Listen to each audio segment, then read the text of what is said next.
Ladies and gentlemen, I would like to tell you a story. One that is true and not an urban legend. The story takes place in the beginning of 2012 in New York City. 4 people were having dinner and discussing the upcoming Rio+20 conference, of course in relations to water. How do we ensure that water is high on the agenda, they were wondering. What do we have to do for a dedicated SDG on water? This is what they came up with. Let's have the first post-Rio+20 conference on water, and let's have it here in Budapest. They asked the opinion of the Hungarian president, who, as a committed promoter of sustainability issues, supported the idea.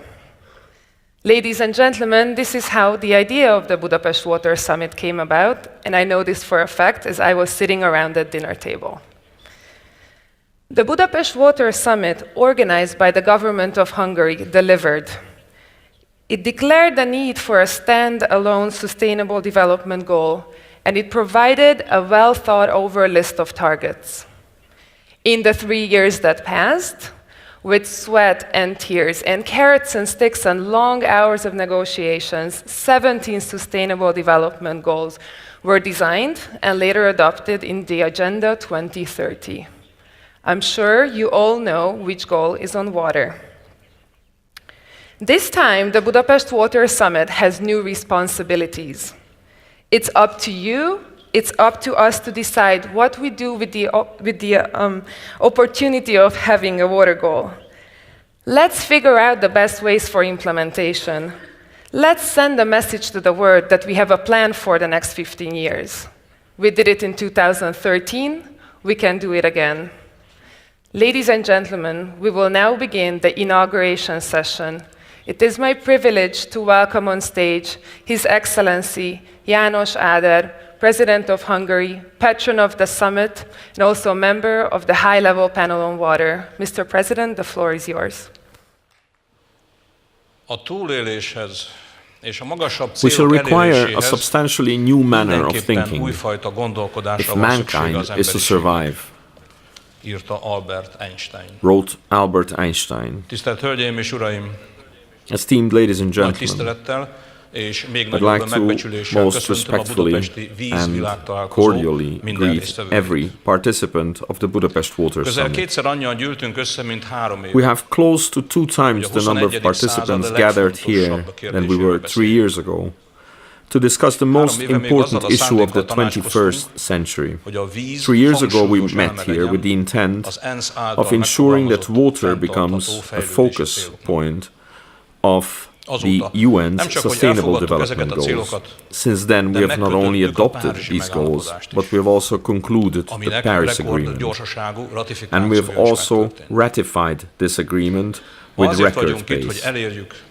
Today, we are gathered here to ensure that water becomes the most important issue in political thought and action. The question is, how do we ensure that water should not only be the source of life, but also the guarantor of our shared security?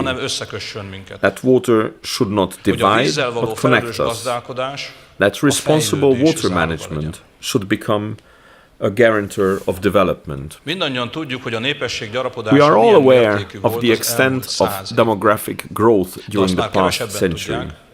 But perhaps less people know that water consumption has meanwhile increased 6-fold. We all know that annually 10 to 12 million hectares of arable land go to waste. Less and less land has to provide survival for more and more people. Further population growth, increased food consumption will lead to at least a further 30% increase in water consumption by 2030. Furthermore, industry is increasingly thirsty. By 2050, it will require a minimum of 50% more of water. And we have not yet mentioned the increased water demands of the rapidly growing urban population. By 2050, 3 of 4 people will be urban dwellers. It is quite evident that we cannot provide 20th century responses to 21st century challenges like the protection of water bases, household water supplies, agricultural and industrial water usage, the prevention of further pollution of surface and underground waters, or sanitation. Water connects us. Our common fate depends on the fate of our waters. Water is today our most endangered resource. Without the adequate quantity and quality of water, we will have not enough food supplies, we will not have further industrial development, and we will not have sustainable urbanization. Water quality fundamentally influences our health, the state of our natural environment, and also the fate of living beings populating Earth with us. Water is also the guarantor of our peace and security. It is up to us only which path we take. Let us look at three areas, three sectors: agriculture, energy production, and urbanization. Agriculture. Today, agriculture stands for 70% of all water consumption, and only a mere 15% of arable land has irrigation farming, while these lands provide 40% of all crops. Today, there are countries who only require 1/6 of the amount of water to produce the same amount of crops than others. This first image shows how it is possible to produce food in desert conditions. The question is how we will provide the adequate quantity of water for this, and will water consumption be efficient, energy sparing, and environmentally conscious. The other path is that of ill-fated Syria, which has been hit by the largest drought of the last 900 years during the past 3 years. Dried and infertile land, bankrupted farmers, increasing social tension, civil war, strife, migration. Furthermore, war has destroyed already existing water infrastructure. So not only is the development of irrigation impossible for the time being, but it is also more and more difficult to provide supplies for the people. It is not difficult to understand the serious health, social, economic and political consequences of this. This next image is that of a rice paddy. Rice is the primary staple crop for 4 billion people. In Asia, 30% of all irrigated areas are used for rice production. Half of all water used in irrigation is used for rice. However, rice paddies are exposed to increasing dangers. The rivers feeding these plantations are increasingly polluted, and the growing sea levels because of climate change are threatening to inundate some of these rice paddies. It is not difficult to understand what the loss of each hectare of land means where crops are harvested 2-3 times a year. It leads to difficulties in domestic supplies, reduced exports, less budgetary revenues, reduced economic possibilities. The cost of defenses against pollution and rising seawaters also increase prices. This in turn increases inflation and is also detrimental to competitiveness, while higher food prices usually lead to social discontent. Energiatermelés. Energy production. A következő két kép világosan mutatja a These next two images clearly show the consequences of climate change. These are two images about a water reservoir in Venezuela, taken 4 years apart. And these two images are good examples to prove the statement that 80% of the impact of climate change is felt by humans through water. I could also show you examples of dried out power plant reservoirs from Europe or from Asia. It is not difficult to understand what kind of an impact this has on electricity supplies, industrial development, electricity exports, the usage of the built infrastructure, and the return on the huge amounts of capital invested. But I could also cite for you the example of the River Nile. Since the construction of the dam at Aswan in 1970, the fertile mud of the River Nile has been accumulating behind the dam. Farmers have substituted this mud with fertilizers, and during the past 2 decades, the use of fertilizers has increased sixfold, but has also significantly polluted groundwaters and has worsened water quality, while the influx of saline water may destroy 12 to 15% of the land in the River Nile Delta.